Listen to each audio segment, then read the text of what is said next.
professor Arthur Damasceno na área, estamos aqui para começar mais um bloco de estudos do nosso direito constitucional e, em especial, agora trabalhar os nossos chamados direitos sociais. Vamos tratar desse tópico, mais um tópico no estudo dos direitos fundamentais, assunto que começa a ser trabalhado no artigo 6º da nossa Constituição e nós caminharemos até o artigo 11 da nossa Constituição, tratando assim dos chamados direitos sociais. Um ponto importante, eu já preciso trazer, é que esse assunto, quando cobrado em prova, em regra geral, é um assunto que é trabalhado de forma literal, buscando exigir do candidato conhecer a literalidade do texto constitucional. E por quê?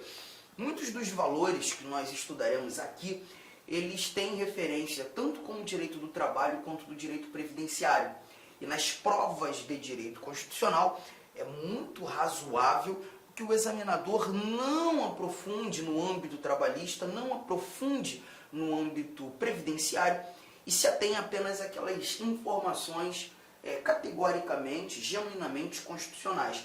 E isso nos conduz à literalidade do texto constitucional. Veremos isso no decorrer do estudo, inclusive quando nós chegarmos ao artigo 7º da Constituição, onde nós iremos encontrar os direitos trabalhistas destinados tanto aos trabalhadores urbanos quanto aos trabalhadores rurais e também, lá no finalzinho, parágrafo único do artigo 7º, aqueles direitos trabalhistas fundamentais que são destinados aos trabalhadores domésticos. O Constituinte também fez menção aos trabalhadores domésticos, inclusive um parágrafo que sofreu uma alteração muito grande, quando da PEC das domésticas, você lembra disso, lá no início dos anos de 2010, precisamente 2012, 2013, uma emenda constitucional fez uma alteração bem legal, trazendo vários outros direitos fundamentais a serem destinados aos trabalhadores domésticos. Bom, vamos lá. Vamos começar aqui então a nossa brincadeira. O artigo 6º já está na tela. Ele traz para a gente o seguinte: são direitos sociais a educação, a saúde, a alimentação, o trabalho, a moradia, o transporte, o lazer, a segurança, a previdência social, a proteção à maternidade e à infância, a assistência aos desamparados na forma desta Constituição. Quando a gente compara esse artigo 6º hoje lido, agora lido, com o artigo 6º original da Constituição de 1988, nós até percebemos que tivemos algumas inserções aqui. A moradia, o transporte, a alimentação, esses três dados, eles não se encontravam presentes na redação original de 88. Eles foram inseridos por emendas constitucionais, o que nos mostra, inclusive, que as emendas constitucionais elas atingem os direitos fundamentais, elas atingem cláusulas pétreas, sim, mas nunca no intuito de se restringir o núcleo essencial da norma ou de se diminuir de forma irrazoável aquilo que é protegido, aquilo que é garantido, justamente em decorrência do princípio da proibição do retrocesso. Tá? Agora, emendas constitucionais podem, sim, inserir novos valores no texto constitucional. Emendas constitucionais podem agregar informações. Isso naturalmente acontece. E o artigo 6º traz muitos direitos sociais em espécie. Aqui nós estamos examinando os chamados direitos sociais em espécie. E quando nós falamos dos direitos sociais em espécie, é levar em consideração que aqui importantíssimo decorarmos todos esses dados aqui apresentados. Bom, muita coisa, né? E aí a gente já traz aquela nossa telinha em branco para esquematizar uma mnemônica para facilitar a sua memorização. Você vai lembrar daqueles três amigos lá de antigamente, né? Que a gente muitas vezes, quando aquele ambiente nostálgico, né? A gente fica pensando, caramba, como é que deve estar o Edu? Como é que deve estar o Saul? Como é que está o Assis, hein? Aqueles meus três amigos de infância. Pois é, esses três nomes, gente. O Edu, o Saul e o Assis. Eu quero que você guarde esses três nomes. E lembrar que o Edu mora ali, o Saul trabalha lá, transportando, e o Assis prossegue preso. São essas as três frases que você vai levar justamente para o seu esquema mnemônico para facilitar a memorização de todos esses chamados direitos sociais. Arthur, eu só não entendi O que significam essas três frases? Simples demais, olha aqui, ó. Educação, moradia, alimentação, saúde, trabalho, lazer, transporte, a assistência aos desamparados. E quando tratando da assistência aos desamparados, eu faço um primeiro grifo, assistência aos desamparados, a pro de proteção à maternidade e à infância, a segurança, e encerramos com a previdência social. Bom, os meus asteriscos aqui, justamente para tratar da assistência aos desamparados, e trazer o nosso pró de proteção à maternidade e à infância. Esses são os dados apresentados no nosso artigo 6º. Cuidado com um detalhe, só para agregar valor àquela minha fala anterior, as questões de direitos sociais, elas são sempre muito literais. Muitas vezes, quando tratando desse artigo 6º, além do examinador exigir de você a memorização de todos esses direitos sociais em espécie, cuidado com as possíveis alterações. Muitas vezes, em algumas questões, nós encontramos proteção à maternidade e à juventude. Não. Perceba que estamos tratando da proteção à maternidade e à infância. Então, são esses dados que você precisa ficar esperto. Isso aqui é um problema para muita gente, mas eu sei que esse problema deixa de sê-lo a partir do momento que a gente faz esse esquema. O Edu mora ali, o Saul trabalha lá transportando e o Assis prossegue preso. Educação, moradia, alimentação, saúde, trabalho, lazer, transporte, assistência aos desamparados, a proteção à maternidade e à infância, a segurança e a previdência social. Tudo bem? Tranquilo? Printou? Print, porque agora a gente vai fazer, né, a análise mais uma vez desse nosso artigo 6º, a leitura que ele nos apresenta. Olha o que temos aqui, o artigo 6º, apresentando para a gente o seguinte, cadê você? São direitos sociais, a educação, a saúde, a alimentação, o trabalho, a moradia, o transporte, o lazer, a segurança, a previdência social, a proteção à maternidade e à infância, assistência aos desamparados na forma desta Constituição. Legal. Eu só vou te pedir também para tomar cuidado com uma coisa. Tanto a moradia quanto o transporte e a alimentação, esses meus 3 grifos, são direitos sociais em espécie que não foram apresentados pelo Constituinte originário. Eles foram inseridos nesse nosso artigo 6º por emenda constitucional. E quando nós temos as inserções desses 3 dados no artigo 6º, isso aqui agrega valor àquilo que já conversamos no artigo 5º da Constituição, quando discutindo a possibilidade das emendas constitucionais irem ao encontro daqueles dispositivos que se apresentam como cláusulas pétreas. Bom, o Supremo Tribunal Federal já concluiu, né, que os direitos fundamentais, e não apenas os direitos e garantias individuais, mas todo o grupo, todo o bloco de direitos fundamentais deve ser visto como cláusula pétrea. As cláusulas pétreas, elas só não podem ter em seus núcleos essenciais restringidos por emenda constitucional. O núcleo essencial diminuído ou até mesmo abolido, mas uma emenda constitucional que tenha a pretensão de incluir valores, de dar mais protetividade às normas, inclusive aquelas que versam sobre direitos fundamentais, é sempre de bom grado, sempre de bom grado. Então nós temos aqui 3 dados inseridos por emenda, agregando valor e afastando a ideia do princípio da proibição ao retrocesso. Não seria possível retirar pela proibição do retrocesso, mas incluir sem problema algum. Aqui no nosso próximo parágrafo único, nós encontramos uma informação também recente, incluído pela emenda constitucional 114 de 2021, finalzinho do ano, 2021, precisamente dezembro daquele ano.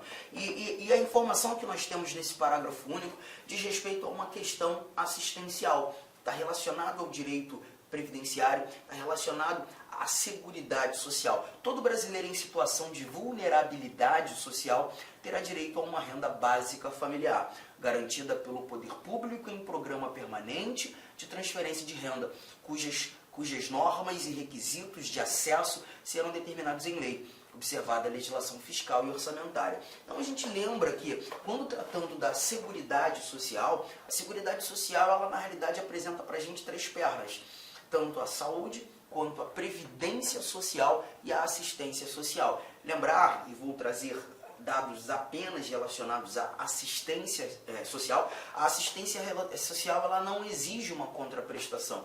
A assistência social, os benefícios dela não estão destinados apenas àqueles que contribuem, negativo. Os benefícios da assistência social são destinados a todos aqueles que dela dependem, que dela necessitam.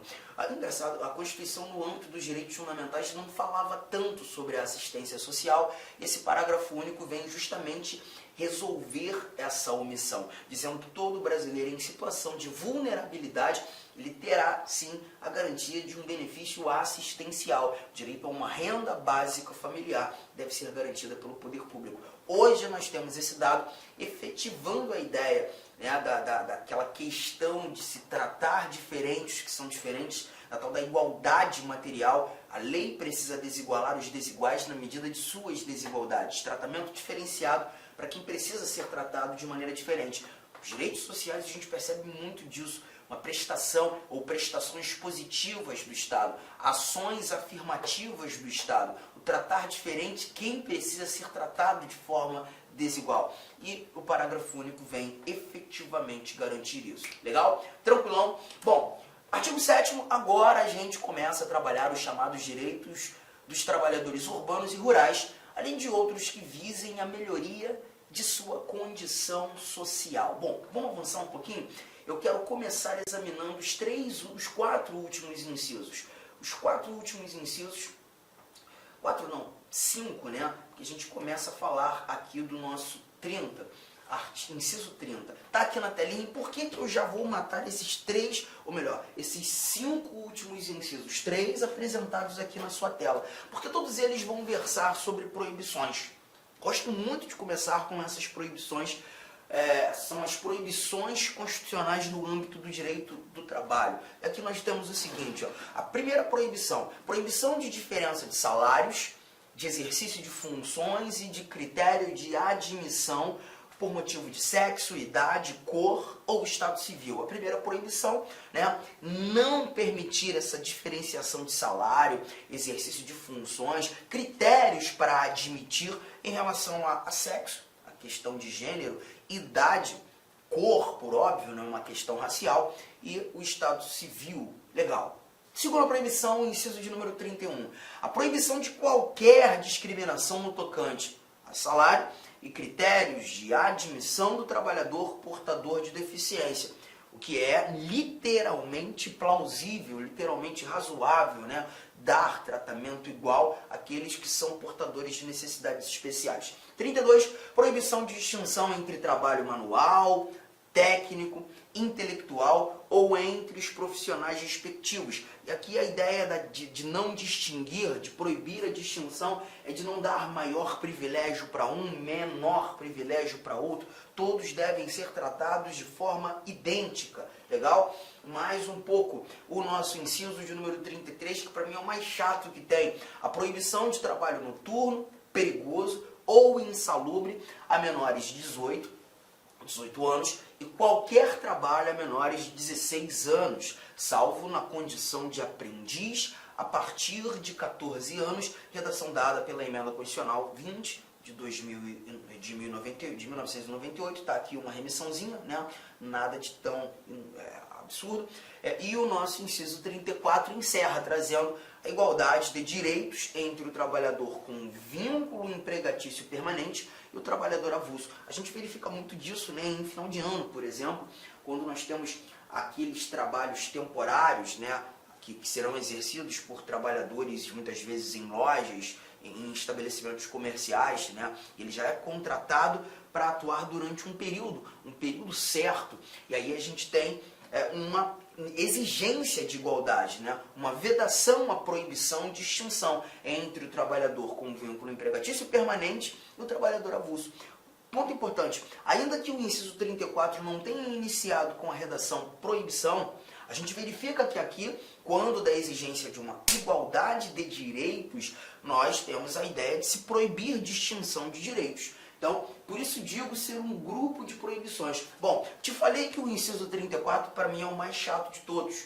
E é o que muitas vezes perturba o candidato quando da análise de uma questão. Nós vimos 3 idades sendo citadas aqui: 18, 16, 14. E as questões costumam fazer aquela miscelânea, costumam fazer aquela mistureba, trazer as idades de forma equivocada, ou até mesmo estabelecer aquilo que está entre as idades de forma equivocada. Como é que você vai fazer para resolver teu problema? Tela em branco, como de praxe, e lançar aquelas 3 idades. Bateu o branco, você vai lançar os 18, os 16 e os 14. Tá? 18, 16, 14. E vai lembrar de alguns detalhes acima dos 18, outros abaixo dos 14. Por exemplo, acima dos 18 eu posso exercer trabalho? Posso fazer alguma coisa? Sim. Acima dos 18 eu posso tudo. Óbvio, desde que seja legal, hein, gente? Pelo amor de Deus. Abaixo dos 14, posso algo? Não posso nada. Devo apenas estudar. Tá? E aí eu estou lançando aqui. Tua preocupação vai ser dos dados que nós inseriremos entre os 16, 18 e os 14, 16. Dos 16, 18, posso muita coisa? Posso muita coisa. Na realidade, você vai aqui estabelecer uma exceção, exceto o trabalho noturno, o trabalho perigoso e o trabalho insalubre. Isso aqui nós retiraremos. E dos 14 aos 16, você vai lembrar de um apenas, porque dos 14 aos 16, a única possibilidade é o trabalho, o exercício de menor aprendiz. E esses são os dados, um esqueminha rápido que você monta justamente para evitar qualquer tipo de problema nesse contexto. Acima dos 18 eu posso tudo, abaixo dos 14 eu não posso nada. Dos 14 aos 16 apenas aprendiz, dos 16 aos 18 eu posso quase tudo, exceto quando verificando trabalho noturno, trabalho perigoso e o trabalho insalubre. Juntão, tranquilidade, fechou? Bom, vamos então avançar lá para o início de tudo, agora examinar inciso por inciso, fazendo um verdadeiro bate-papo, né? E levando em consideração aqueles dados importantes e devem ser grifados no nosso material. Como te disse, gente, as questões de direitos sociais, inclusive quando examinando esse artigo 7º, elas são muito literais, muito literais.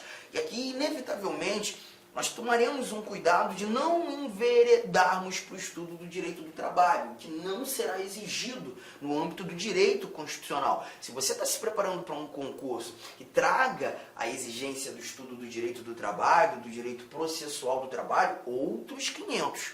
Aí você vai ter que examinar de maneira mais profunda, como, por exemplo, seguro-desemprego, né, a proteção do trabalho, né, contra a despedida, a dispensa arbitrária sem justa causa, fundo de garantia, 13º, valores que nós encontraremos aqui. Mas aqui o nosso bate-papo vai ser mais literal. Primeiro inciso, o primeiro direito dos trabalhadores urbanos e rurais garantido pelo nosso Constituinte. A relação de emprego protegida contra despedida arbitrária ou sem justa causa nos termos de lei complementar, que preverá a indenização compensatória, dentre outros direitos. Pontos importantes. Você precisa lembrar que estamos falando da despedida arbitrária ou sem justa causa. Lembre-se, gente, que a despedida com justa causa, ou até mesmo aquela despedida em decorrência, que na realidade seria justa causa, né, de uma falta grave praticada pelo trabalhador, ela não vai garantir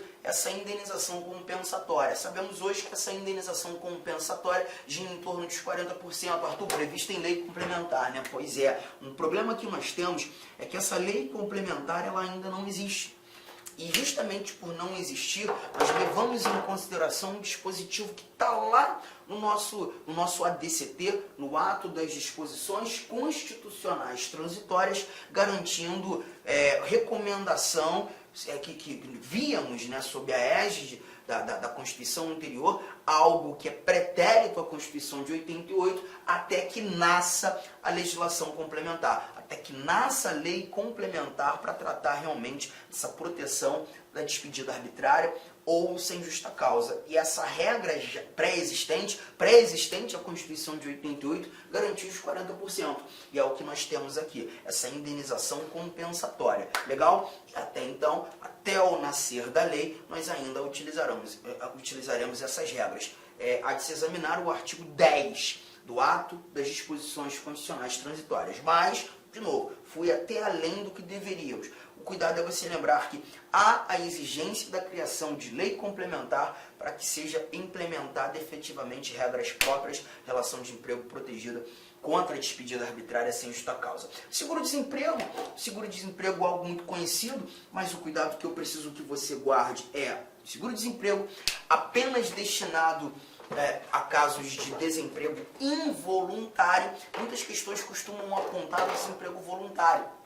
Você lembrar, se estamos tratando de desemprego voluntário, quando eu peço dispensa, eu não mais desejo exercer atividades profissionais naquele determinado estabelecimento profissional, naquela determinada atividade empresarial, eu não farei jus ao seguro-desemprego. O seguro-desemprego ele vai ser efetivamente destinado apenas para aqueles que foram demitidos. O desemprego involuntário, aquele que não partiu efetivamente do empregado, mas sim do empregador. O nosso inciso 3º traz apenas o fundo de garantia por tempo de serviço, regras próprias, né? E aquele recolhimento que deve ser feito pelo empregador mensalmente, levando em consideração o valor de remuneração do seu empregado, salário mínimo fixado em lei, nacionalmente unificado, capaz de atender às suas necessidades vitais básicas e às de sua família,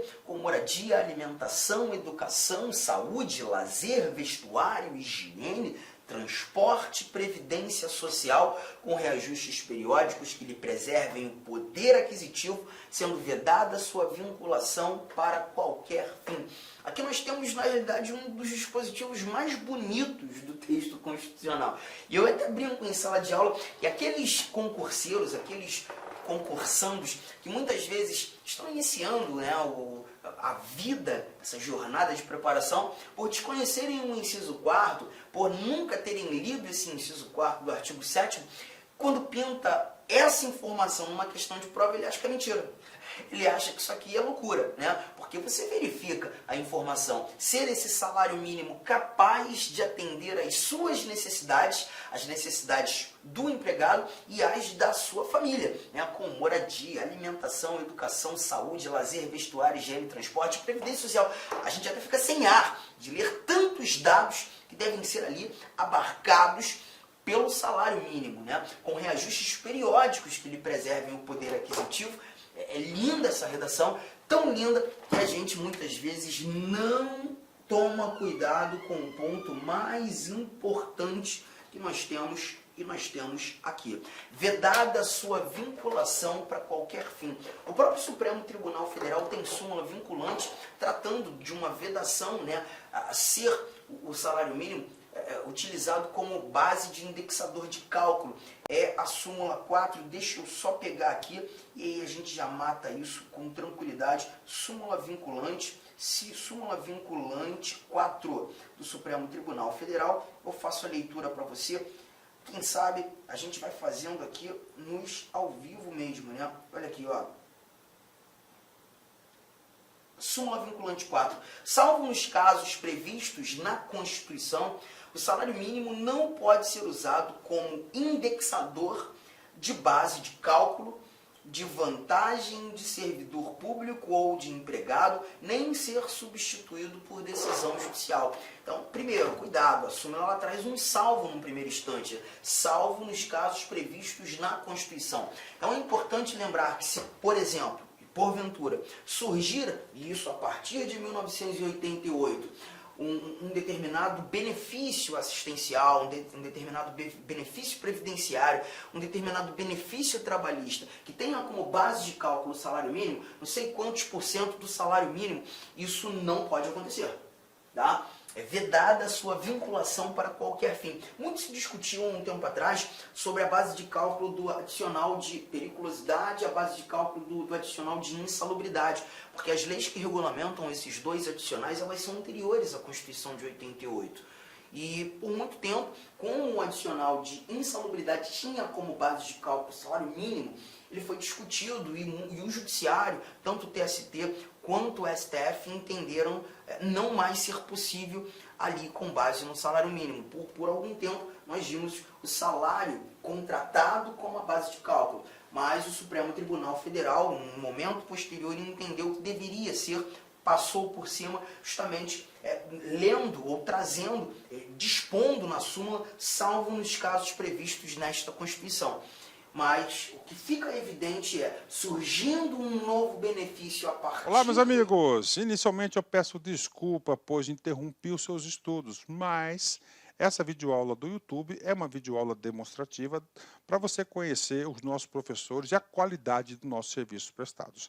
Eu sou o professor Lac, especialista em concurso público, concurseiro profissional, que somente em 2022, eu já fui aprovado em 9 concursos públicos. É isso mesmo, estou aqui para te ajudar. Olha, se você fizer um investimento mínimo, 10 parcelinhas de R$30, exatamente isso, só isso, você vai ter acesso ao nosso curso completaço focado para o concurso da nossa gloriosa Polícia Militar do Estado de São Paulo.